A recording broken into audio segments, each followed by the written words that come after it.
मंगळवार 17 सप्टेंबर रोजी सकाळी बाजार भोगाव प्राथमिक आरोग्य केंद्राला मनसेच्या पन्हाळा तालुका शिष्टमंडळाने धडक भेट दिली। यावेळी प्राथमिक आरोग्य केंद्राच्या इमारतीची दुरावस्था, कर्मचारी कमतरता, उपलब्ध साहित्याचे झालेले नुकसान अशा अनेक गोष्टींची पाहणी करण्यात आली। या प्राथमिक आरोग्य केंद्राच्या अंतर्गत 5 सब सेंटर येतात। जवळपास 20,000 लोकसंख्या असणाऱ्या या विभागाकडे प्रशासनाचे दुर्लक्षच का, असा प्रश्न यावेळी मनसे अधिकाऱ्यांना पडला। वेळोवेळी प्रशासनाला तोंडी व लेखी सूचना यापूर्वीही देण्यात आल्या होत्या।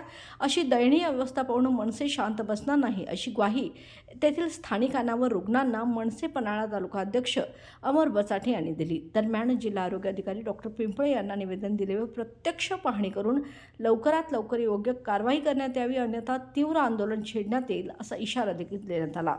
यावेळी मनसे पन्हाळा तालुका अध्यक्ष अमर बचाटे, विभागाध्यक्ष रवींद्र पाटील, कळे विभाग अध्यक्ष सतीश कुंभार, दत्ता सावंत, बबन पाटील, नारायण पाटील, हर्षवर्धन पाटील, सागर भोसले, रविराज पवार, उत्तम कुंभार आदी पदाधिकारी व महाराष्ट्र सैनिक उपस्थित होते। अमर बचाटे, महाराष्ट्र नवनिर्माण सेना पन्हाळा तालुका अध्यक्ष।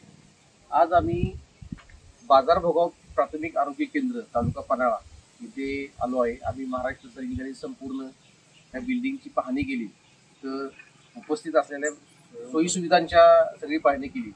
आम्ही गेले कित्येक जवळपास 1 वर्ष 2 वर्ष ह्या गोष्टीचा प्रॉपर फॉलो घेत आहोत। त्याच्या पाठीमागचे आरोग्य अधिकारी होते मोरे साहेब, त्यांना देखील आम्ही तोंडी बरेच वेळा निवेदन दिली, तोंडी सांगितलं, पण परिस्थिती जशी ती आहे, जवळपास 19 ते 20,000 लोकसंख्येला उपयोग असणाऱ्या आणि जवळपास 21 गावाला अटॅच असणाऱ्या पीएचसीची जर दुरावस्था तुम्ही बघितली, आज इथं बिल्डिंग प्रॉपर नाही, साहित्य सगळं खराब झालेलं आहे, लाईटची व्यवस्था नाही, लाईटचं शॉर्ट सर्किट आहे, कामगारांची तर पूर्णपणे ओलीव आहे, जवळपास 80 ते 90% इथं पद रिक्त आहेत।